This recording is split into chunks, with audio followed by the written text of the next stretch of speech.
Hello प्यारे दोस्तों, आप सभी का स्वागत है आपके अपने परिवार में। और आज इस वीडियो में इस क्लास में हम लोग बात करने वाले हैं कार्य ऊर्जा शक्ति के ऊपर, जो कि हम लोगों का सेकेंड लेक्चर होगा। यानी ये जो होगा सेकेंड लेक्चर, ये हम लोगों का अंतिम लेक्चर होगा, क्योंकि इससे पहले जो है एक क्लास हम लोगों का कार्य ऊर्जा शक्ति के ऊपर हो गया है। इसीलिए हम लोगों का ये दूसरा क्लास जो है पूरा का पूरा इसमें कवर करेंगे। हम लोग कार्य ऊर्जा और शक्ति को पूरा का पूरा जो है कि खत्म कर देंगे, और उसके बाद जो है हम लोगों का अगला टॉपिक आएगा। यदि आपने पहला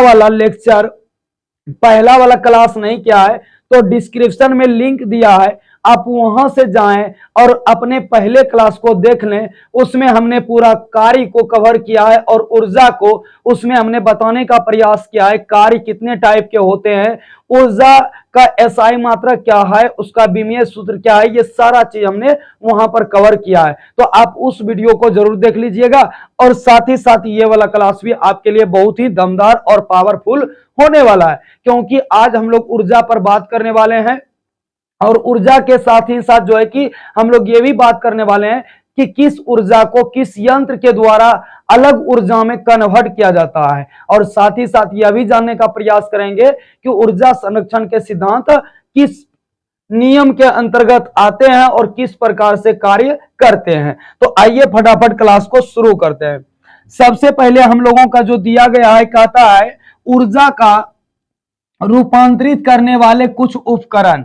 यानी आपको समझना है आज उपकरण को, और उपकरण वो चीज होता है जो कि ऊर्जा के एक रूपों को दूसरे रूपों में बदलेगा, उसे हम लोग ऊर्जा का रूपांतरण करने वाला यंत्र कहेंगे। तो इसी यंत्र के ऊपर आज हम लोग बात करने वाले हैं, और साथ ही साथ ये भी जानने वाले हैं कि ऊर्जा जो है, ऊर्जा संरक्षण का जो सिद्धांत है, ऊर्जा संरक्षण का सिद्धांत हम लोगों को क्या कहता है। यानी कहने का अर्थ है कि पूरी दुनिया में जितना भी ऊर्जा है, आप उसे बस केवल और केवल एक रूप से दूसरे रूपों में बदल सकते हैं, ना तो उसको विनष्ट कर सकते हैं, ना तो उसका आप जो है कि उत्पादन कर सकते हैं। तो चलिए आज हम लोग इसी पर बातचीत करना शुरू करते हैं। सबसे पहला है कि डायनमो भाई क्या है। तो हम इधर से अगर पढ़ेंगे तो आपको दिक्कत भी हो सकता है। हम इसको इस तरफ से पढ़ेंगे, यांत्रिक ऊर्जा को विद्युत ऊर्जा में कौन बदलेगा, डायनमो। रासायनिक ऊर्जा को प्रकाश एवं उष्मा ऊर्जा में कौन बदलेगा, मोमबत्ती या लालटेन बोल सकते हैं। अगला कहता है ध्वनि ऊर्जा को विद्युत ऊर्जा में कौन बदलेगा, माइक्रोफोन। विद्युत ऊर्जा को ध्वनि ऊर्जा में कौन बदलेगा, लाउड स्पीकर। अगला है सौर ऊर्जा को विद्युत ऊर्जा में कौन बदलेगा, सोलर सेल। विद्युत ऊर्जा को प्रकाश ऊर्जा में कौन बदलेगा, ट्यूबलाइट। और विद्युत ऊर्जा को यांत्रिक ऊर्जा में कौन बदलेगा, विद्युत मोटर। विद्युत ऊर्जा को प्रकाश एवं उष्मा ऊर्जा में कौन बदलेगा, विद्युत बल्ब। अब विद्युत सेल क्या करेगा, रासायनिक ऊर्जा को विद्युत ऊर्जा में बदलेगा, विद्युत सेल। यांत्रिक ऊर्जा को ध्वनि ऊर्जा में कौन बदलेगा, सितार या तो गिटार। सितार या तो गिटार, ये हम लोगों का ऊर्जा रूपांतरण करने वाला उपकरण है। यदि आपने इसको ध्यान से नहीं देखा, फिर से इसको रिकॉल करवाएंगे, और साथ ही साथ आपको ऐसे याद नहीं होगा, आप इसको याद करके 5 बार 4 बार लिखने का प्रयास कीजिए। कुछ नहीं है, यांत्रिक ऊर्जा को विद्युत ऊर्जा में डायनमो के द्वारा। अगर मान लीजिए रासायनिक ऊर्जा है, प्रकाश और उष्मा ऊर्जा में कौन बदलेगा, मोमबत्ती बदलेगा। अगर आपके पास में ध्वनि ऊर्जा है तो विद्युत ऊर्जा में कौन बदलेगा, तो माइक्रोफोन बदलेगा। विद्युत ऊर्जा को ध्वनि ऊर्जा में कौन बदलेगा, लाउड स्पीकर बदलेगा। साथ ही साथ सौर ऊर्जा को विद्युत ऊर्जा में सोलर सेल बदलेगा। अगला बात करें, विद्युत ऊर्जा को प्रकाश ऊर्जा में कौन बदलेगा, ये उष्मा में नहीं बदलता है, सिर्फ प्रकाश में ही बदलेगा, ट्यूबलाइट है। विद्युत ऊर्जा को यांत्रिक ऊर्जा में कौन बदलेगा, विद्युत मोटर बदलेगा। अगर अगला बात करेंगे हम लोग, तो यहां पर विद्युत ऊर्जा को प्रकाश और उष्मा ऊर्जा में कौन बदलेगा, तो हम कहेंगे विद्युत बल्ब। इन दोनों में कंफ्यूजन नहीं होना है, क्योंकि यहां पर भी देखिए प्रकाश ऊर्जा एवं उष्मा ऊर्जा है, यहां पर भी प्रकाश ऊर्जा उष्मा ऊर्जा है, लेकिन ये वाला विद्युत ऊर्जा है और यहां पर रासायनिक ऊर्जा है। इसीलिए आपको कंफ्यूजन में नहीं पड़ना है, बस आपको डायरेक्ट बोलना है विद्युत वाला में विद्युत बल्ब और रासायनिक वाला में मोमबत्ती होगा। अगला बात करें रासायनिक ऊर्जा को विद्युत ऊर्जा में कौन बदलेगा? ये विद्युत सेल बदलेगा। यांत्रिक ऊर्जा को ध्वनि ऊर्जा में कौन बदलेगा? सितार या तो गिटार या हारमोनियम भी आप कह सकते हैं। इसको जितना बार चाहे, आपका मन है, आपका इच्छा है, जब तक आप चीजों को बार बार नहीं देखेंगे, चीजों को समझने का प्रयास नहीं करेंगे, चीजों को रियलाइज नहीं करेंगे, तो आपको ये चीजें याद रहने वाला नहीं है। आपको बहुत बार पढ़ना होगा, उसके बाद जाकर के ये चीजें याद रहेगा। साथ ही साथ आप वीडियो को आगे पीछे स्किप करके पूरा इसको 2-4 बार चला करके आराम से देखिए और सुनने का भी प्रयास कीजिए और समझने का भी प्रयास कीजिए। चलिए आगे बढ़ते हैं। अगला हम लोगों के पास में जो टॉपिक है उसका नाम है संवेग एवं गतिज ऊर्जा में क्या होता है। तो संबंध बताना है। तो सबसे पहले हम लोग जानने का प्रयास करते हैं कि संवेग आखिरकार क्या है। तो संवेग हम लोग किसको कहते हैं? किसी भी वस्तु के द्रव्यमान और वेग का जो गुणनफल होता है, इसी को संवेग कहा जाता है। संवेग का एसआई मात्रक की अगर बात करें तो किलोग्राम मीटर प्रति सेकेंड होता है। किलोग्राम मीटर प्रति सेकेंड होता है। और संवेग का संकेत जो होता है ये पी होता है। संकेत क्या होता है? पी होता है। और इसका एसआई मात्रक किलोग्राम मीटर प्रति सेकेंड होता है। अगर बीमा सूत्र की बात करें तो इसका बीमा सूत्र हो जाता है, आपका द्रव्यमान का m हो गया और इसका LT-1 होता है। तो MLT-1 आपका क्या हो जाएगा? बीमीय सूत्र हो जाएगा। और ये संवेग एक प्रकार से कैसी राशि है? तो हम लोग कह सकते हैं संवेग एक प्रकार से आपका सदिश राशि है। कौन सी राशि है? सदिश राशि है। वहीं अगर बात करें हम लोग गतिज ऊर्जा का, गतिज ऊर्जा का व्यंजक के बराबर हम लोग पढ़े होते हैं 1/2 mv स्क्वायर हो जाएगा। 1/2 mv स्क्वायर हो जाएगा। अगर हम बात करें इसको m/m से गुना कर दें तो ये ऊपर में मेरा बन जाएगा mv स्क्वायर ही रहने दिया जाए और m स्क्वायर, m से m गुना करेंगे m स्क्वायर होगा और नीचे आपका हो जाएगा 2m। तो हम लोग इसी चीज को कह सकते हैं कि ऊपर में भाई क्या होगा? m और v का होल स्क्वायर लिख सकते हैं। m और v का होल स्क्वायर बटे में 2m होगा। यहाँ mv को क्या कहेंगे? संवेग यानी p का स्क्वायर बटे में 2m। यही इसका आप कह सकते हैं क्या है? तो संबंध है। क्या है? संबंध है। इस तरीके से अगर आप संबंध को निकाल करके याद रखेंगे और निकालने के लिए अगर सीख जाएंगे फिर आपको दिक्कत नहीं करेगा। जहां कहता है कि m इंटू v क्या है? संवेग है।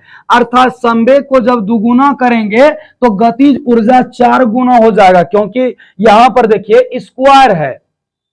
2 गुना करेंगे 4 गुना हो जाएगा, 3 गुना करेंगे 9 गुना हो जाएगा, 4 गुना करेंगे 16 गुना हो जाएगा। इस तरीके से जितना आप गुना करेंगे उसका स्क्वायर का गुना हो जाएगा गतिज ऊर्जा में। मेरे ख्याल से ये चीजें आपको क्लियर हुआ होगा। चलिए आगे बढ़ने का प्रयास करते हैं। अगला कहता है शक्ति क्या है। समझिएगा यहां पर शक्ति क्या होता है। आप के कुछ न कुछ अगर आप काम करते हैं, कोई भी काम आप कर लीजिए, काम करने का आपका कुछ न कुछ दर होगा। दर कहने का मतलब आप समय के अनुकूल ही काम कर सकते हैं। जितना आपके पास समय रहेगा उस हिसाब से आप काम को जल्दी निपटाने का प्रयास करेंगे। कम समय है तो जल्दी और ज्यादा समय है तो देर भी लगा सकते हैं। तो शक्ति क्या होता है? जितना आप कार्य करते हैं 1 सेकेंड में वही आपका जो है शक्ति कहलाता है। यानी कार्य करने की दर को शक्ति कहते हैं। और इस प्रकार से देखा जाए तो शक्ति जो है वो आपका परिभाषा में भी है, कार्य करने की दर को शक्ति कहते हैं। यदि किसी कर्ता द्वारा W कार्य T समय में किया जाता है तो कर्ता की शक्ति W/T होगा। यानी काम अगर आप W कर रहे हैं, समय आपको T लग रहा है, तो शक्ति यानी आप कह सकते हैं पावर का मान W/T होगा। काम का यहां पर SI मात्रक होता है जूल और इसका सेकेंड यानी जूल प्रति सेकेंड इसका हो जाएगा क्या? SI मात्रक हो जाएगा। और जूल प्रति सेकेंड को हम लोग क्या बोलते हैं? वाट भी कहते हैं। वाट SI मात्रक शक्ति का होता है। ये किसके सम्मान में रखा गया था? जेम्स वाट के सम्मान में। किसके सम्मान में? जेम्स वाट के सम्मान में ये वाट रखा गया था शक्ति का मात्रक। अगर हम बात करें बीमा का तो कार्य का बीमा ML2T-2 होता है और नीचे में आप टी देंगे ना इसका समय का, ये ऊपर चल जाएगा, टी पर पावर -1 आएगा। जब आप इसको फाइनली गुना करेंगे तो mL2T-3 बन जाएगा।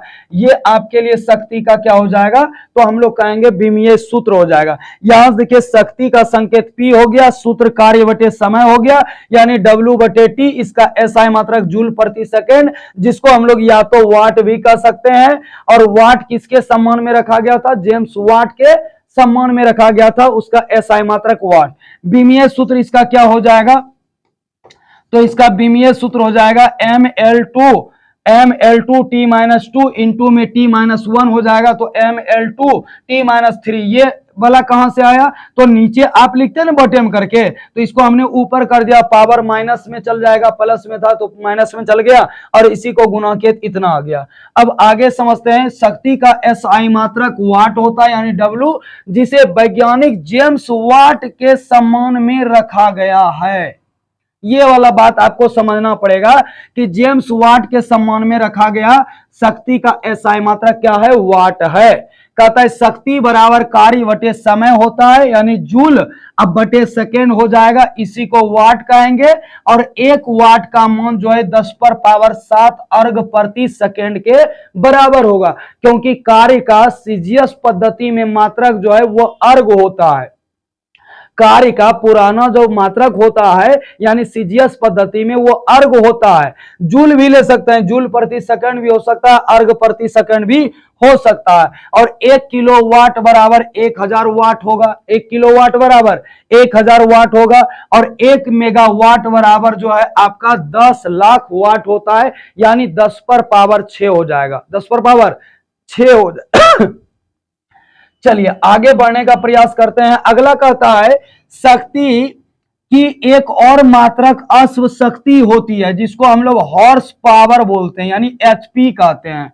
अश्व शक्ति इकाई जेम्स वाट के द्वारा दिया गया, यानी कहने का मतलब शक्ति मापने की जो बड़ी वाली इकाई होती है उसको हम लोग कहते हैं क्या, अश्व शक्ति, यानी हॉर्स पावर। और ये अश्व शक्ति मात्रक किसने दिया था, जेम्स वाट ने ही दिया था।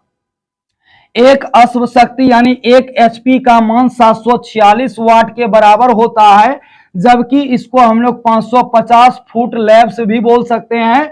और 746 इंटू में 10 पर पावर 7 कर देंगे तो अर्घ प्रति सेकंड में भी बदल जाएगा। यानी कहने का मतलब अगर इसको एक अश्व शक्ति बराबर 746 वाट होता है तो यही 746 वाट यानी एक अश्व शक्ति 550 फुट लैप्स के बराबर होता है, फुट लैप्स के बराबर होता है। और साथ ही साथ यही एक अश्व शक्ति आपका जो है 746 गुना 10 पर पावर 6 जूल प्रति सेकेंड, या तो अर्घ प्रति क्या होता है, सेकेंड होता है, अर्घ प्रति क्या होता है, सेकेंड होता है। और 1 किलोवाट बराबर जो है 1000 में 746 से भाग दीजिएगा तो 1.34 HP होता है, 1.34 HP होता है। प्यारे दोस्तों, प्यारे साथियों, आपको हम बार बार बता रहे हैं इस बात को कि आप किताब से भी पढ़िए और साथ ही साथ जो है कि वीडियो से भी पढ़िए। वीडियोस पढ़ने के बाद किताब से पढ़िए, किताब से पढ़ने के बाद वीडियोस पढ़िए, आपको एकदम फर्क बिल्कुल भी पता नहीं चलेगा। दोनों जगह पर सेम चीज है और दोनों जगह पर आपको सेम तरीके से, यही है कि आपको किताब में जो है कोई कंडीशन बताने वाला नहीं है, समझाने वाला नहीं है, लेकिन यहाँ वीडियो में आपको समझाने वाला है, करके बताने वाला है, इसलिए आपको ज्यादा समझ में आएगा। तो आप वीडियो से भी देखिए और वीडियो के बाद किताब से भी पढ़ लीजिए, फिर से एक बार किताब पढ़ करके आपको जो है फिर से एक बार वीडियो देख लेना चाहिए। क्योंकि कारण है कि आपने ठाना है कि आपको सरकारी जॉब करनी है, तो इसके लिए आप ही को मेहनत करना होगा, कोई और नहीं आएगा और कोई और आपको काम देने वाला भी नहीं होता है। सिर्फ और सिर्फ हम लोगों के घर के गार्जियन के सिवा कोई और काम नहीं देगा। तो हम लोगों को गार्जियन से उम्मीद है, तो हम लोगों को गार्जियन से उम्मीद है, तो उसके उम्मीद को तोड़ना नहीं है। इसके लिए आपको दिन भर पढ़ना पड़े, रात में जगना पड़े, जितना भी मेहनत करना पड़े, मेहनत करने में पीछे नहीं हटिए। होना नहीं होना दूर की बात है, नहीं अगर हुआ तो बहुत कुछ आपके पास हासिल हो जाएगा, और अगर हो गया तब तो आप एकदम बहुत अच्छे से सेटलमेंट भी हो जाएंगे। क्योंकि इसी के लिए आपने तैयारी भी कर रखा है और कर रहे हैं। आगे बात करते हैं हम लोग कि आखिरकार जो है वाट सेकेंड जो है एक वाट सेकेंड जो है 1 जूल के बराबर होता है। यानी 1 वाट सेकेंड 1 जूल के क्या है, बराबर है। और 1 वाट घंटा जो है वो 3600 जूल के बराबर है। कितना जूल के बराबर है? 3600 जूल के बराबर है। 1 किलोवाट घंटा जो है 1000 वाट घंटा के बराबर है। किलो लगा दिया तो बस आपको 1000 से गुना कर देना है। किलो वाट घंटा पूछा, वाट घंटा कर दिया, 1000 से गुना। और यही चीजें जूल में आपका 3.6 गुना 10 पर पावर 6 जूल के बराबर होता है। 3.6 गुना 10 पर पावर 6 जूल के बराबर होता है। ये चीजें याद रखना है। फिर से जरा सा देखिए, 1 वाट सेकेंड जो है वो 1 जूल के बराबर होता है। 1 वाट घंटा 3600 जूल के बराबर होता है। और 1 किलोवाट घंटा आपका 1000 वाट के बराबर होता है। या तो 3.6 गुना 10 पर पावर 6 जूल के बराबर होता है। आप इसको बार बार देखिए, बार बार इसको सुनिए, याद आपको सुन के रह जाएगा। हम लोगों के जीवन काल में कब का क्या घटना होता है वो सारा घटना हम लोगों को याद रहता है। तो क्या इसको हम बार बार देखेंगे, बार बार सुनेंगे तो क्या याद नहीं होगा? कुछ भी अगर छोटा मोटा काम भी कर रहे हैं, चला दिए हैं वीडियो को, चल रहा है, आवाज उसका सुन रहे हैं, कभी कभी एक नजर उस पर डाल भी लिए कि भाई ये चीजें हमको याद नहीं था, ये चीजें बता रहे हैं, चलिए भाई इन चीजों को देख भी लेते हैं। और आवाज जो है आपके कानों तक पहुंच रहा होता है, आप सुनते सुनते उस चीजों को याद करने के लिए, रखने के लिए सीख जाते हैं। चलिए आगे देखते हैं। अगला कहता है कि वाट सेकेंड, फिर से वही बात आया है लौट करके, लेकिन अब की बार आपके पास में 2 चीजें ज्यादा में से है। 1 वाट सेकेंड 1 जूल के बराबर होता है। 1 वाट घंटा 3600 जूल के बराबर होता है। 1 किलोवाट घंटा 1000 वाट घंटा के बराबर होता है। या तो 3.6 गुना 10 पर पावर 6 जूल के बराबर होता है। ये चीजें बहुत बार सुन सकते हैं आप, बहुत बार, जितना आपका मन करेगा उतना बार सुन सकते हैं। बार बार वीडियो को चलाइए, बार बार देखिए। देखिए नहीं होता है क्या, कहता है वाट, किलोवाट, मेगावाट तथा एचपी शक्ति के मात्रक हैं। यानी वाट कहेगा, किलोवाट कहेगा, मेगावाट कहेगा और एचपी कहेगा, शक्ति का मात्रक। लेकिन वाट सेकेंड कहेगा, वाट घंटा कहेगा, किलोवाट घंटा। यानी जब भी आपको समय जोड़ करके बताया जाएगा, समय जोड़ करके आपको रहेगा, समय साथ में दिया रहेगा, तो ये कार्य का या तो ऊर्जा का मात्रक होता है। कार्य का या तो किसका? ऊर्जा का मात्रक होता है। जब भी समय रहे कार्य या ऊर्जा का, और जब भी समय नहीं रहे तो आप सीधा समझ जाना ये शक्ति का मात्रक है। ये किसका मात्रक है? शक्ति का मात्रक है। और हम लोगों का यहीं पर जो है कार्य, ऊर्जा, शक्ति क्या होता है? समाप्त होता है। अगले चैप्टर में, अगले वीडियो में, अगले क्लास में, अगले दिन आपसे जरूर मुलाकात होगा और जरूर मुलाकात करेंगे। साथ ही साथ आप लोग वीडियो पर बने रहे। आप लोगों को वीडियो देखने के लिए दिल से धन्यवाद है। इसी तरीके से आप लोग वीडियो देखते रहेंगे तो आपका भी काम होता रहेगा और मेरा भी जो है कि काम होता रहेगा। और हम लोगों का सबका एक परिवार स्वरूप जो चैनल है, ये चैनल हम लोगों का बड़ा भी होते जाएगा धीरे धीरे करके। आपके सपोर्ट से हम भी बढ़े, आप भी बढ़े, और साथ ही साथ जो है आपका ज्यादा इसमें फायदा हो और ज्यादा से ज्यादा अध्ययन हो, ऐसा हम भी चाहेंगे और ऐसा आपके लिए वीडियो भी लेकर के आएंगे। तो प्यारे साथियों, मिलते हैं फिर अगले वीडियो में अगले दिन। तब तक के लिए धन्यवाद। जय हिंद। पढ़ते रहिए, मुस्कुराते रहिए और अपने तैयारी को मजबूत बनाए रखिए। जय हिंद।